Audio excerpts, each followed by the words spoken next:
Welcome to the Final Score Network and the Final Score Podcast, presented by Team Anders Realtors. I'm Andy. He's former NCAA student athlete and co-host. Ryan, jam! Two-hand monster flush! Off the inbound. Ryan, Gam, slam, jam. Subscribe to us on Podbean, the Apple Podcast Store, Spotify, or anywhere you get your podcasts. Follow us on Twitter at TheFinalScore35 and TikTok at AGSpartanFan35. Oh, and one more note before we get started. I'd like to apologize to anyone I've not offended yet. Please be patient. I'll get to you shortly. It's our first episode of June here, June 4th, 2024, episode 176. Back at you here on a Tuesday. Hope everyone's doing well and soaking in this nice warm weather we're having. It's wonderful. Early start to summer. All right, lots to talk about this week. NBA final start soon. I don't even know when they take too long off in between series. Boston versus Dallas, and then NHL. We got Edmonton and Florida, very far apart, the furthest apart ever between two teams playing the Stanley Cup Finals. So that's cool. Canada first shot to win a cup since '93. Wow, that's been a long time for those guys that are supposedly better at hockey. All right, podium. I'll go first, as I always do, and I'll make it quick. NFL contracts. I've talked about them before. Setting a market value. Many guys have done that, and then guys get higher contracts. That's what Amon-Ra St. Brown did. He was, 3-4 weeks ago, was the highest paid receiver in history. Now Justin Jefferson's the highest paid non-quarterback in NFL history. And this is after he complained about how he wasn't getting money, and he's better than the slant catching receiver from the Lions. And these, once these guys get paid, you kind of first set the market value. These contracts only go up, and it was smart the Lions paid St. Brown because he would have probably had to be paid high. It's just like a continuous, it's like minimum wage. Oh, we want $15. No, we want $18. No, we want $21. It just keeps going up and up and up and up.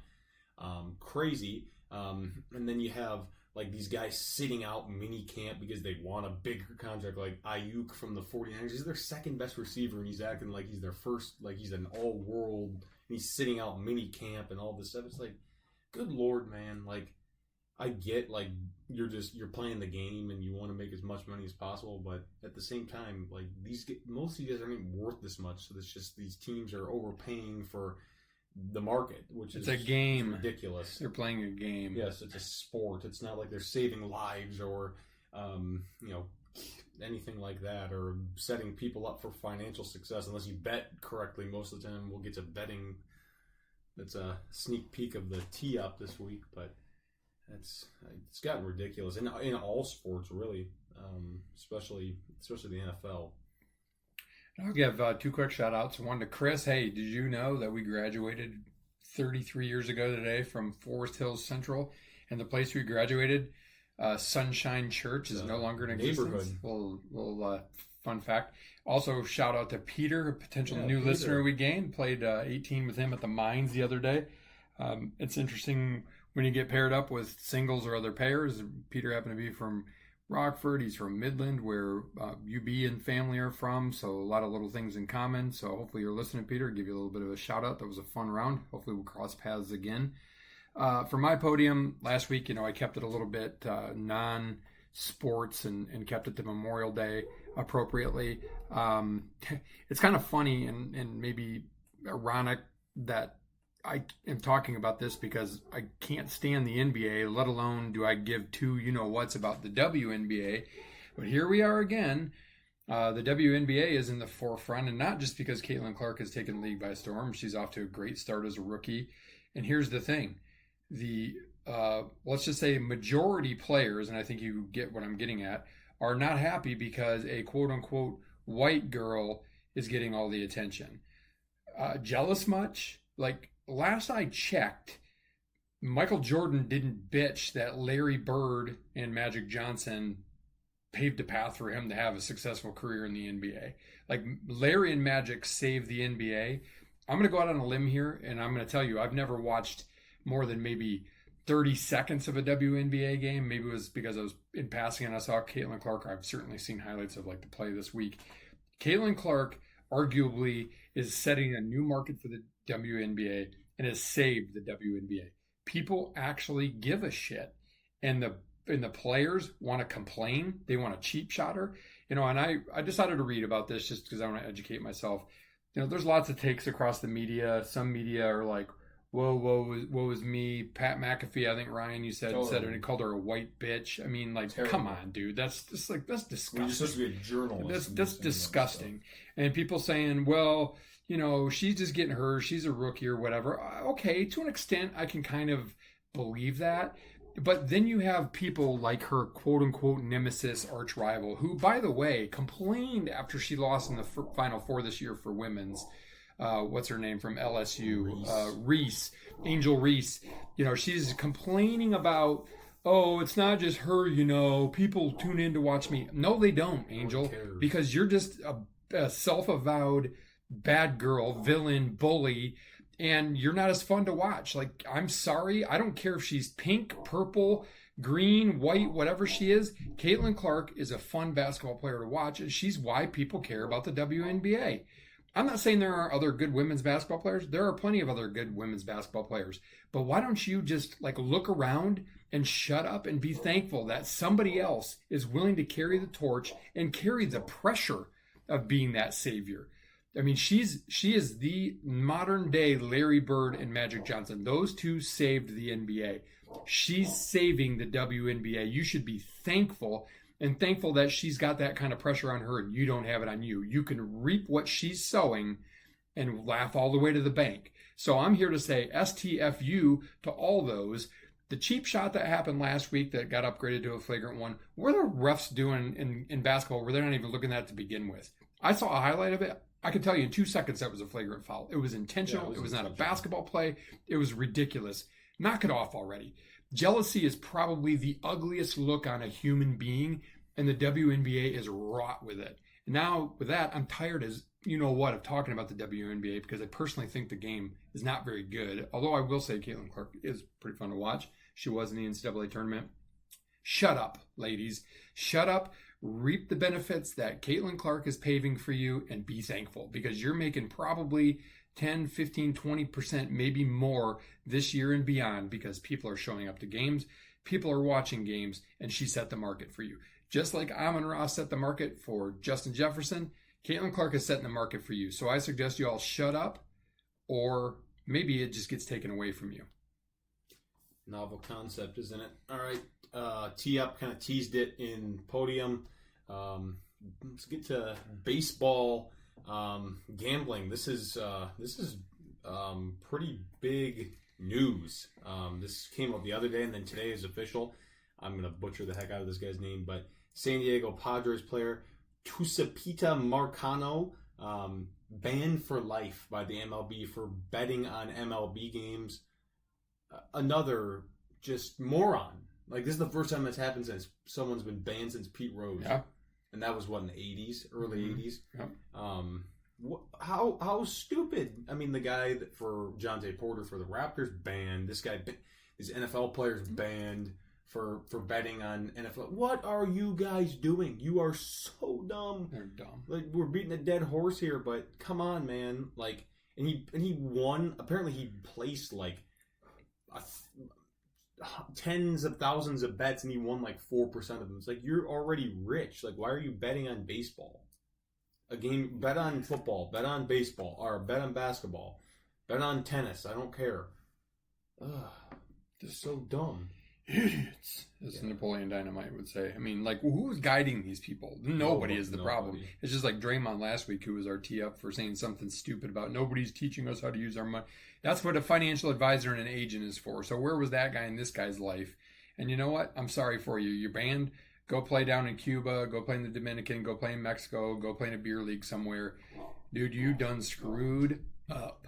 Yeah. And the MLB better hope that Ohtani is not going to be the next one, because they cleared him today. I saw. Yeah, probably because that would be a huge PR hit for them because he's a generational player. He's a Babe Ruth type of player. So just a crazy good player. But That's tee up for this week. Let's get to par 3.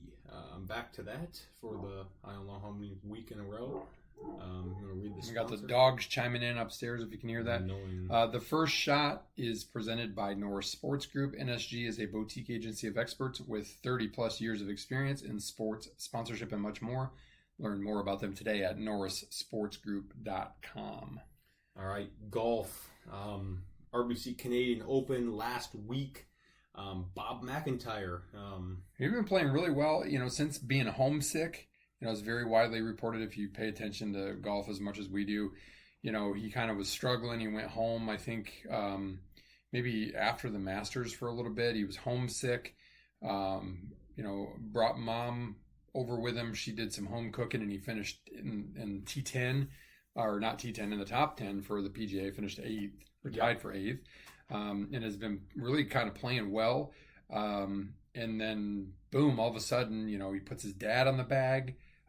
Even more familiarity. By the way, I noticed that his dad was carrying a stand bag for him, which maybe because he's a little bit older or whatever, but I've always wondered, why the hell don't these guys carry why do the caddies need to carry cart bags? Like, that's a ginormous, like, Rodney Dangerfield Caddyshack bag for what purpose? You can fit as much stuff in a stand bag, and it stands up easier. I don't get it, but that's beside the point. But then kudos, Bob's like, he's finally qualified for the exempt, or the whatever you call it, no cut. What are those?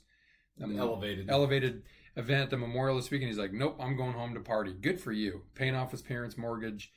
His dad taught him the game, lifetime greenskeeper.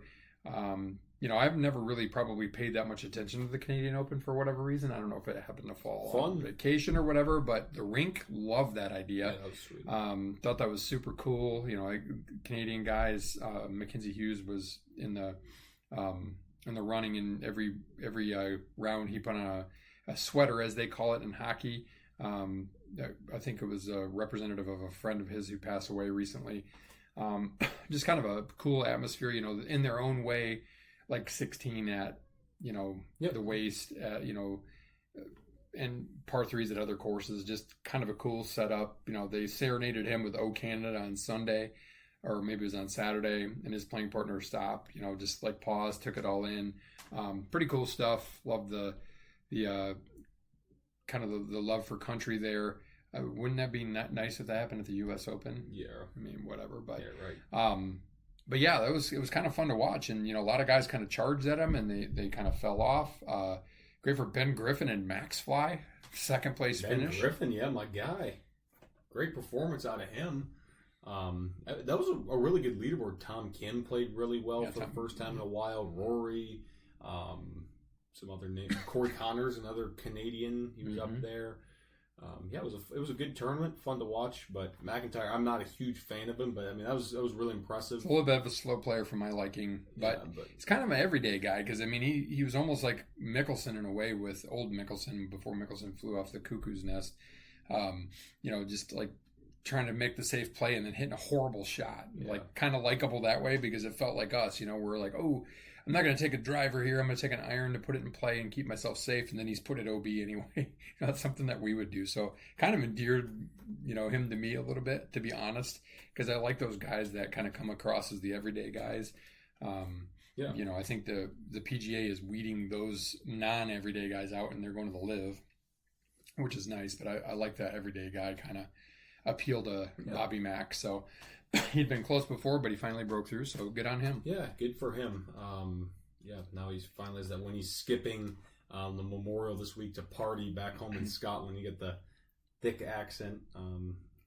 Pretty funny. Back for the U.S. Open. Speaking of which, longest day in golf. Yesterday, I was just going to go over that. He was one of the qualifiers, right? Looking through Webb Simpson.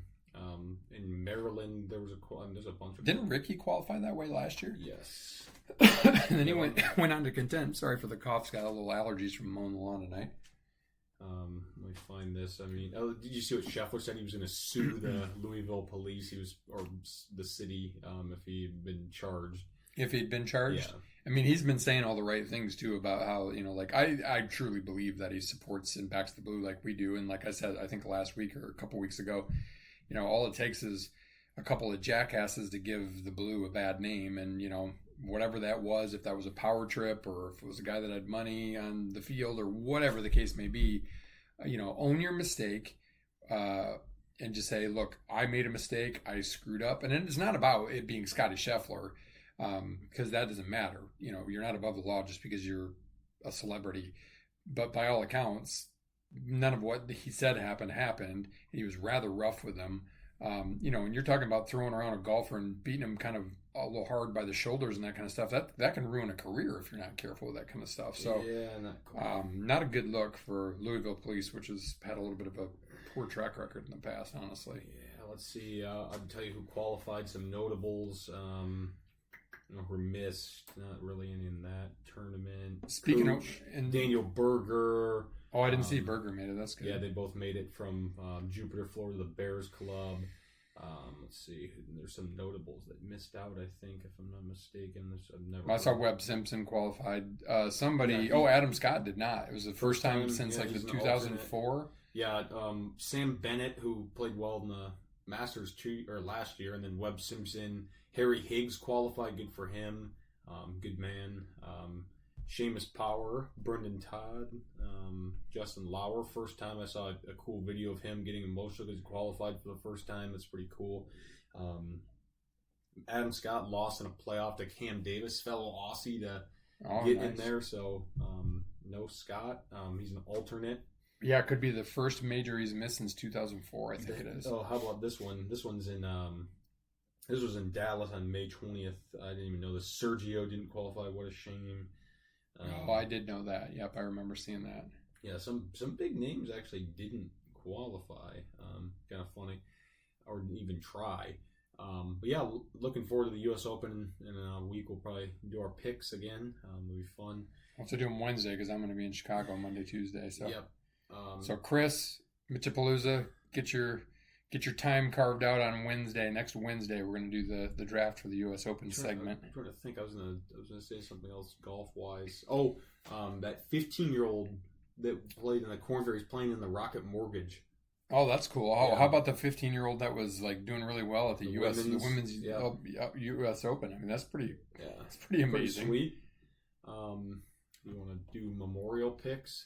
Well, I'm going to do a shout out for the guy, and actually several guys about that, caddied for CT Pan when Fluff fell down in the rain on Saturday or whatever. Some dude in the crowd caddied. I don't know how many holes he did it for, but that was pretty sweet. How did our picks do last week? Anyway? Mine were terrible. Yours were a little less terrible. All right, there you go. Not great. We're not been good. I had a good PGA week, and then ever since then it's kind of fallen off a cliff. Memorial, Jack's Place, Jack's Tournament, phenomenal golf course, hard, thick rough. It's good setup, with the rough, course. Good setup, before the U.S. Open. I'm going to go with a guy who's been top 5 the last 2 years, Denny McCarthy. I like Denny. And I'm going to go with, I'm not necessarily because I'm a huge fan, but because he's played well there too, with Patrick Cantlay. Yeah, I like that. I was thinking maybe Cantlay, but I'm going to go guy that won there a few years ago, and that's what did he win there? I can't remember if these two were in a play. I'm going Justin Thomas and Morikawa. Morikawa has been knocking on the door all year. He needs a dub. He needs something. Hovland won last year, didn't he? Yeah, I think Thomas and Morikawa were in a playoff during COVID or something there. Feels like it, yeah. But a huge, awesome field. Scotty, by the way, is plus 350. He's back. Rory's plus 850. He was second last year. Rory's playing well. Hard to bet against Scotty. Mm-hmm. And Rory is playing well too. So yeah, Rory's been playing pretty well, but I mean it's gonna be great. I think the weather's supposed to be good, warm. So I'm looking forward to watching that this weekend. And U.S. Open at Pinehurst, first time there in 10 years. Next week. You need to like that one because you were born the day after. It was not the last at Pinehurst, but in '99 when it was at Pinehurst when Mickelson and Payton Stewart, R.I.P., went down to the wire, and Phil was on a pager waiting for the call that his wife was going to go into labor for his first. So, yep. So very memorable. Last one wasn't so memorable because I think it was Martin Keimer ran away with it, and actually there was one in between where with some other random guy, rando U.S. guy. It's like Michael Campbell or something. Yeah. No, he was in New Zealand, I think. Yeah, Michael Campbell. Yep, exactly. Is that right? It was so. Yep.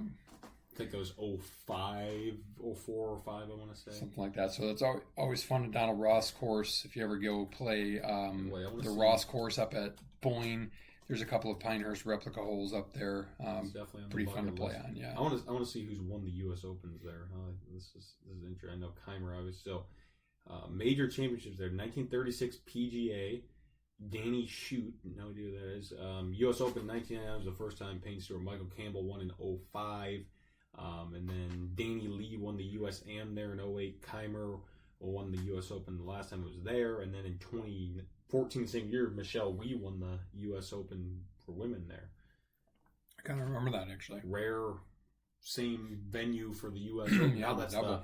the USGA headquarters is there, I think, now in Pinehurst. Yeah, definitely on the bucket list to get to, that's for sure. Yeah, I don't think I have anything else golf-wise. Me neither, and we got a full mailbag this week because we have Mitchapalooza back in the house. We have a couple from Chris. I'm going to start with one that could have easily been my podium, actually, as a mailbag, and this is just my reaction to Rudy Gobert, who missed a game over the birth of a child, and people, including Draymond Green, were, calling him out for it, saying you don't do that. And, then people were clarifying, well, it wasn't, it's not, don't not do it for the birth, but, certainly on the first day, you don't need to be there. I'm like, newsflash, does this maybe signify why we have a problem in part of our society with people actually being present as fathers? Like, this guy should be celebrated for the fact that he put his wife and newborn child, his first baby, ahead of a freaking basketball game.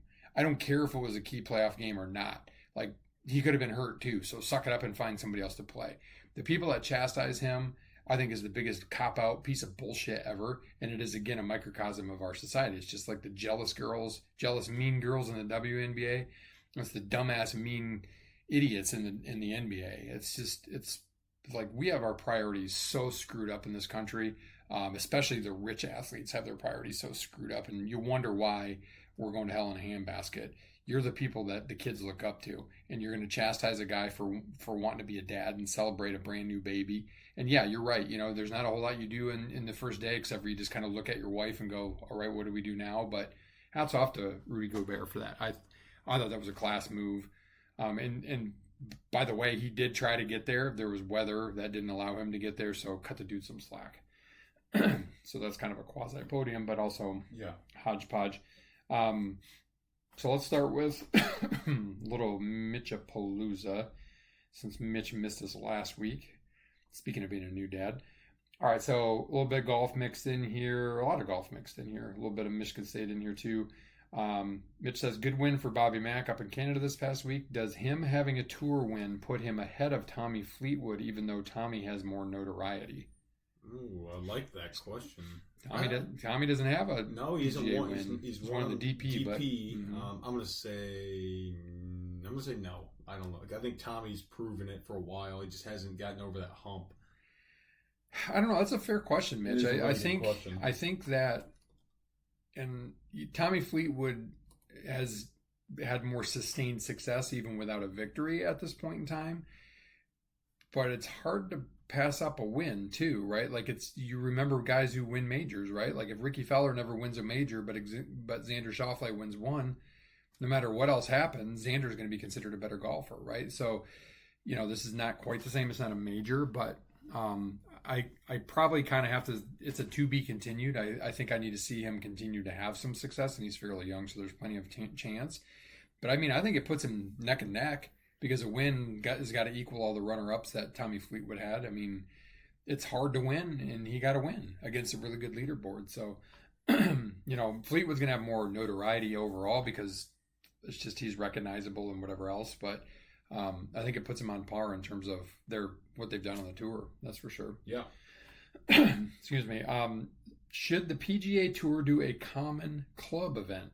Like, meaning all players have to play the same exact clubs. Could be a dream event if sponsored by TaylorMade, Callaway, etc. I think that'd be cool. It'd be really hard, obviously. I mean, you'd have to get all the Callaway guys to play in a tournament, all the TaylorMade guys to play in a tournament or something like that. I don't know how you do it because it's so spread out. And what would you do with Bryson? Do you do like a 3D printed club tournament? Yeah, right. Kind of an interesting idea. But I do like this question for sure. Should the PGA do a team event with the senior tour? Yeah, I think they should. That'd be fun. And not like the match either. Like, I'll one up you. Do a three league tournament. Do an LPGA player, PGA player, and a senior PGA player. And do like threesomes. That'd be cool. And figure out some sort of a format. There's a couple teams events on the women's side. There's obviously the one team event on the men's side. I think that would be an interesting concept. It would be an interesting way to kind of meld the game a little bit, maybe get some more viewers for some people. You got in women's golf, you got Charlie Hall ripping darts like she's the female John Daly, and her notoriety went through the roof. Not for her golf, although I don't think she played half bad. She was like tied for 19th in the Women's U.S. Open, but like she was more famous because people were asking her out on dates and she was smoking darts on the golf course. So I think the LPGA could probably use a little bit of that shot in the arm. And unlike their WNBA, I think the players would probably embrace it and love it, to be honest. So probably. I really like that event. Or even bottom line, yeah, sure, why not do a senior PGA or a Champions Tour in a regular PGA event? Whether it's blind draw or you want to come up with a way to do it, I think that'd be a pretty cool way to do it. All right, next question, MSU football. If I offered you a 6-6 season for MSU football this year, would you take it? Yes. Mitch says, I'm tempted to let it play out because I think we can get 7. I was reading my first preseason preview the other day, and they, saying Michigan State gets the swing games, they think their pick was that Michigan State gets 7. I haven't looked at the schedule that closely, again, week to week yet. There's some gettable games. I mean, boy, if it meant I had to stay on it, I'd rather be a risk taker and hope for more, because I think that I like what's going on in East Lansing. So I'm tempted to let it play out because I think that Michigan State can get 7 as well. I mean, maybe sneak one in a lower level bowl game, get to 8, and really kind of put a shot in the arm for the program. I wouldn't mind it. And his last one is a very good fill in the blank.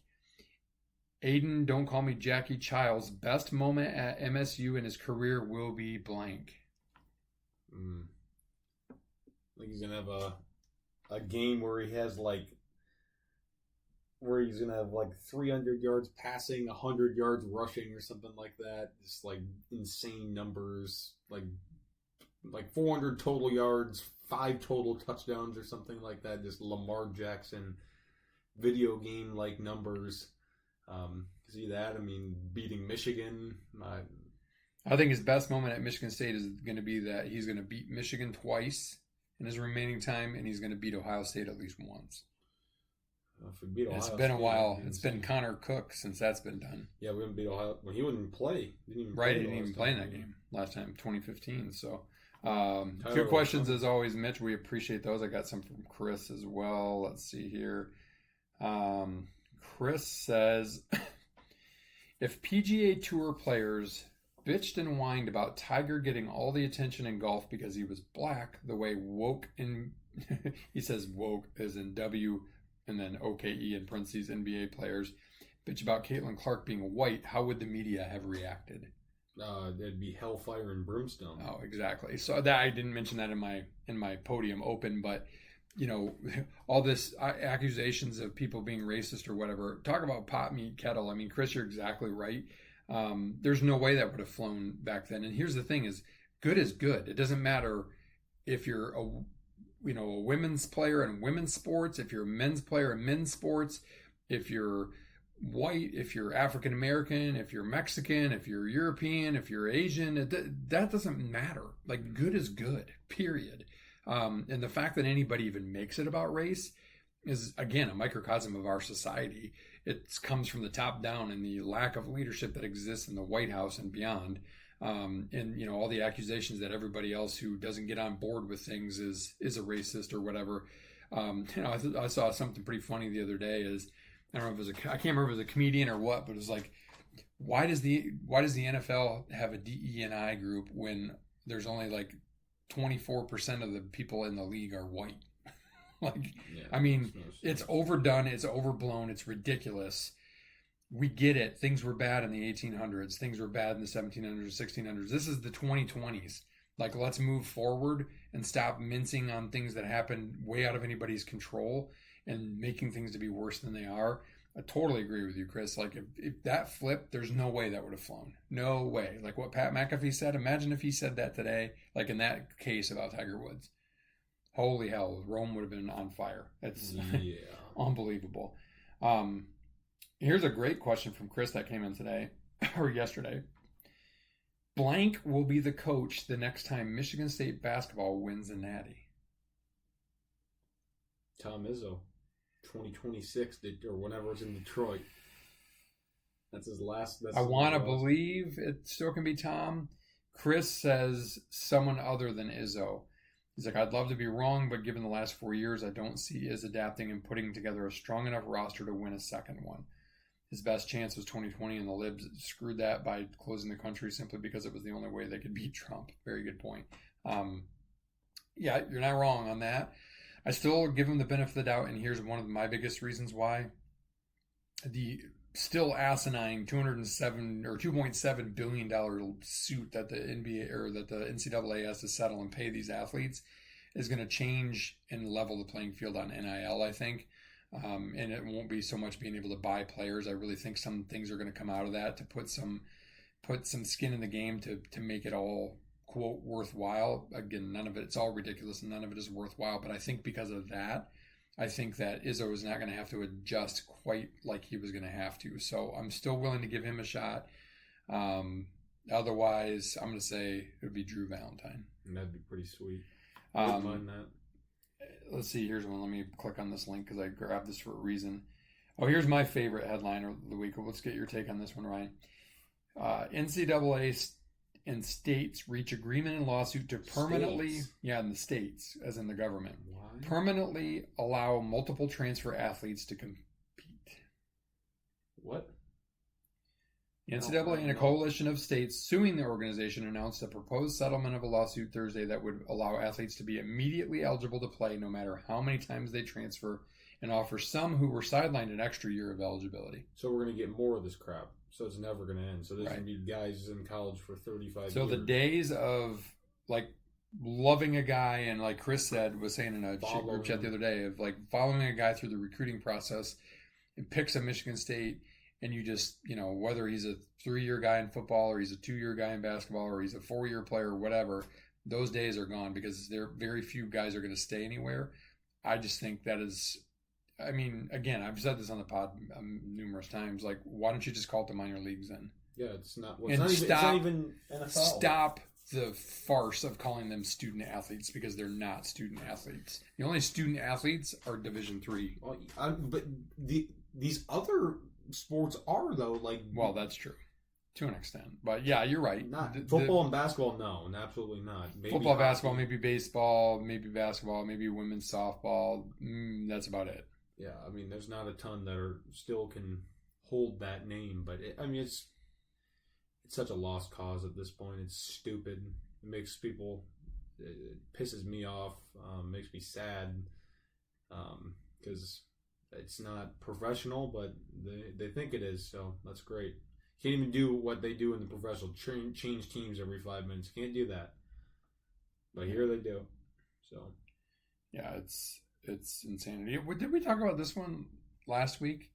Was it Harmon that went to Miami and then blew all his money and then went to... No, that was Harmon that did that, but Barrow is thinking, apparently he's going to leave Miami. And go to Missouri. Oh, yeah. That's because he blew through his money, didn't he? No, that was Harmon at Michigan State did that. Well, he did that, but I heard that about... Oh, I don't know. Yeah, I heard that about Barrow, too. Blew his money at Miami and is going to go to Missouri. Idiot. You guys are how stupid this is. It's the Mel Tucker effect. Oh, yeah, exactly. Get rid of all these guys. Let's see. I think that was the last one from Chris. Any other hodgepodge how about stuff? This?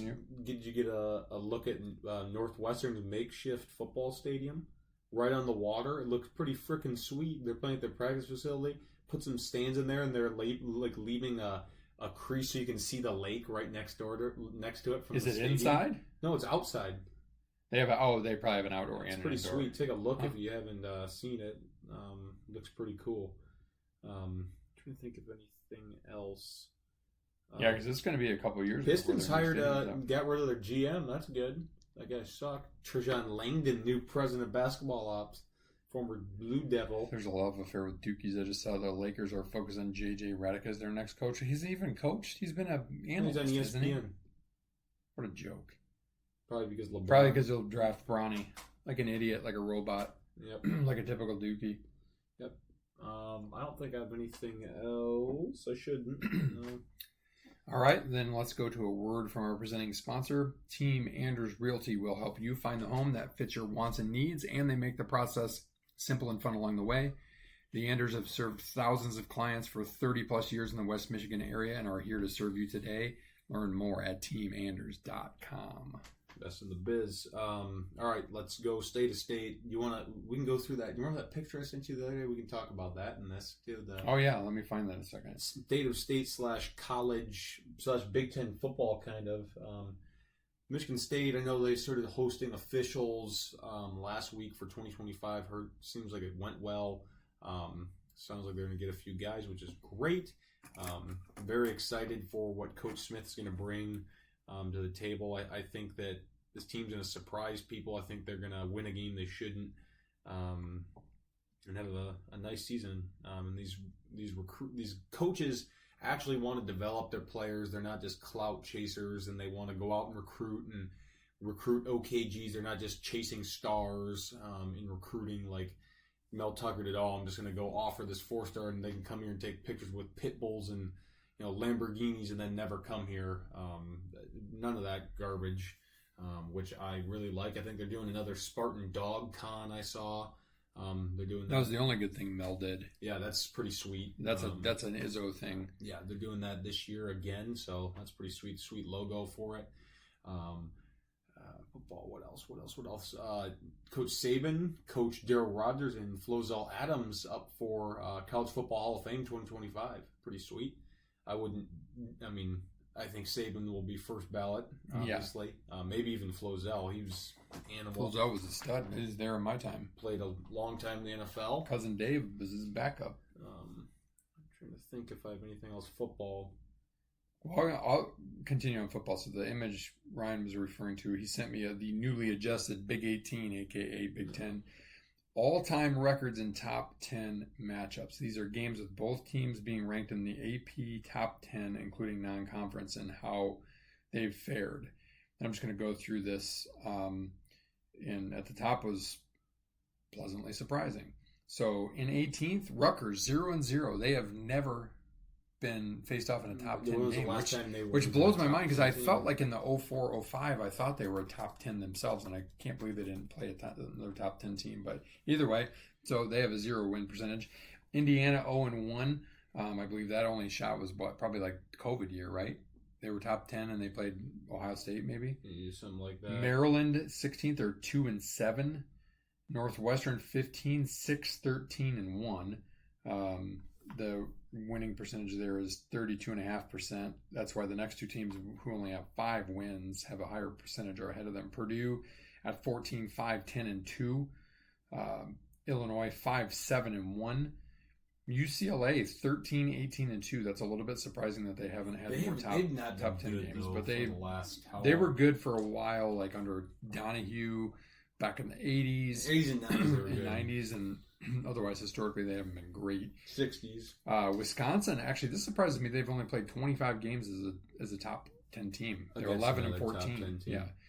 Penn State 23, 28-1, so less than 50%. Yeah. They're number 10. Michigan, number 9, 39, 46-4, 46% win percentage. Nebraska, 33, 37-1 at number 8. Iowa, 11-12, just under 500. Then you flip to over 500. Oregon, 12-10. Only 22 top 10 games for them. That's kind of a surprise. Washington's only played 26. They're 14-11-1. Got a handful of those last year, I think. A couple against Oregon in terms of those top 10 wins. Yeah. Ohio State, number 4, 60-47-4 at a 56% win clip. Minnehaha, 7-5. Only 12 times they've done it, and they're 58%. Number 2, USC, 45, 23-4. Almost a 66% win percentage. And the tops, and the only one over 2/3 of the wins, 21-8-1, is Michigan State. So they've played 30 top 10 matchups. How many of those are under D'Antonio? I'm probably a decent amount. I'm going to find this. Duffy played some.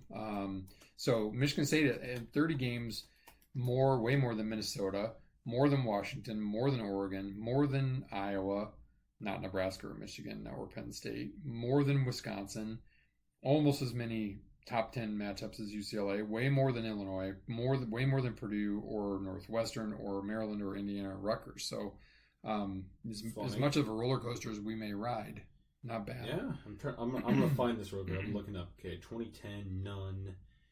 2011, I think we might have had one or two. No, we never got into the top 10 that year.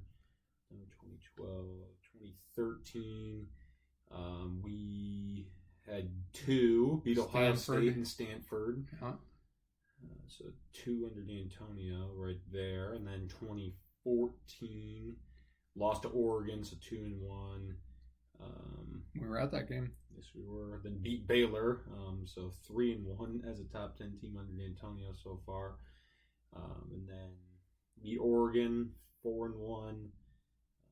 Beat Ohio State, 5-1. Beat Iowa, 6-1. 6-2. Lost to Alabama, and then obviously it was trash. Yeah, after that, probably no top 10s, but so 6-2. No, pretty good, what's his name? The rookie, No. 9-3 year. No, Big Daddy. He, I think we had 2. So D'Antonio, beat Michigan, obviously. Beat Michigan, lost to Ohio State. They were number 5, and then Pitt. Okay, that was the last one. Got hammered by Michigan or by Ohio State. Yeah, it was only 56-7, 49-0 at half. That was fun. I remember Mom and I were in that area. It was horrible. It was 49-0. All the Buckeyes were like, what? What just happened? 30. How about this in that game? This was C.J. Stroud's numbers: 32 for 35 for 432 and 6 touchdowns. That is nuts. And they had how many yards rushing? They had like 160 yards rushing also. That's insane. 450 yards passing, 160 yards rushing. Yo. Okay, and then basketball. I don't think anything's happened basketball-wise. I know the new guys reported Frankie Fiddler, and then I don't even know the other. Frankie Fiddler on the roof. He's going to be a good one. And the Polish guy or whatever he is, or the Czech, or the I don't know what Slovakian. Bakaitis. That's what we're going to call him, Bakaitis. Yeah, I don't really care. He's not going to do anything of use anyway, so it doesn't matter. Oh, we'll hear all about how he was great in Moneyball, just like, Russell Bird, Jackson Kohler, Alex Gauna. It's a kiss of death. It's all white guys. It's all white guys. Tum Tum. All the guys who never scored. Shot the heck out of the ball. We never did get a coach yet, did we? No. Yeah, how about that? I thought of that this morning. Oh. Where the hell is this new assistant coach? Tom's hibernating, apparently. Steven Izzo. Oh, gosh, probably. Or Mooch. Steve Mariucci. Right. Maybe it's D'Antonio. I mean, hey, they talked about Izzo as, a fill-in football coach at one point in time after John L. Smith. Saban. How about that? Yeah. All right. I'm done. I don't have anything else. Let's sprint it home. Fear these courtesy of Mana. She told me to try to say these. Best cookout sides. Or best like barbecue sides? Yeah. Oh man. Well, it depends on what if you're gonna make it on the grill or the griddle, or you're just gonna have it. I would say it's made a comeback for me the last couple of years. I didn't touch them for years, but I'm gonna go with good baked beans. Yeah, baked beans. Yeah, potato salad, mac and cheese. I think you can't lose. I'm saying pasta / potato salad and watermelon. Ooh, watermelon. Yeah, definitely watermelon. Maybe some chitlins and black eyed peas. Yeah, right. Worst golf course in West Michigan you have played? Arrowhead. Not even a hesitation. No, Graceville. Worst. I didn't play there. I coached there. Oh, my one and only golf match that I coached was at Graceville. It was a Favorite mud pit is what it was. favorite Wings player of all time. Favorite Red Wings player of all time? Ooh, that's a good question. I mean, it's hard not to go with Stevie Y, obviously. Sergei Fedorov was pretty amazing. Nick Lidstrom. You had a lot of guys that were later in their career, guys like Shanahan and stuff. I mean, you were almost named after Brendan Shanahan, and Mom's not even a hockey fan. I mean, I probably got to go with Stevie Y because, he kind of, at an early age, came to a team that had not been to the Cup in forever, and had been bad for a long time, and he won, 2 or 3, and he's rebuilding the program now, so I'm going to go Stevie Y. I'm going to say... Second runner-up for me would be Ozzy, Chris Ozzy. Yeah, I love Oz, and I was kind of between him and then Pavel Datsyuk. I love that guy. Datsyuk was good, too. Yeah, he was good. That was more when I was younger, but very good player. All right, last one. U.S. city that you have never visited that you would want to visit. Oh, that's a good question. U.S. city I've never visited that I would want to visit. Boy, I don't know. What's yours? Because I got to think about this a little bit. I mean, it's Philly. I know it's kind of screwed up. I would love to just see it. I feel like get from a Philly a history standpoint, Rocky, all that. Yeah, seems I like can see that. Cool place. Yeah, the history behind it. Man, I've been to a lot of places. Dallas would be cool too. Dallas is pretty cool. Actually, I'm going to go in Texas. I'm going to go San Antonio. Remember the Alamo. I think that'd be a pretty cool spot to go, the Riverwalk and all that good stuff. So I'll go San Antonio, Texas. I thought you were going to say Corpus Christi, Texas. No. You said Texas. No, San Antonio. All right, that is 176 of these. Another thing we can talk about maybe next week or something in Hodgepodge. We can talk about those golf rankings that came out. Oh, yeah, we definitely can put that in the Hodgepodge. Sometime. But yeah, let us know what you want to hear. If you have any sprint questions, any brackets you want us to I'm cooking up a best summer tunes bracket based off of SPF 200, which is a station on XM cool. right now, and then there's a Road Trip Radio top 66 songs, road trip songs of all time. For Route 66. I'm gonna come up with a music one, just because I also know that you can appreciate some of the 80s. Oh music, yeah, I love all music.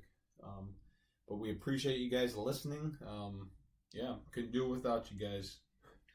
Keep spreading the word. In the vein of my podium, especially, and just what's going on in society today, as Fulton J. Sheen once said, jealousy is the tribute mediocrity pays to genius.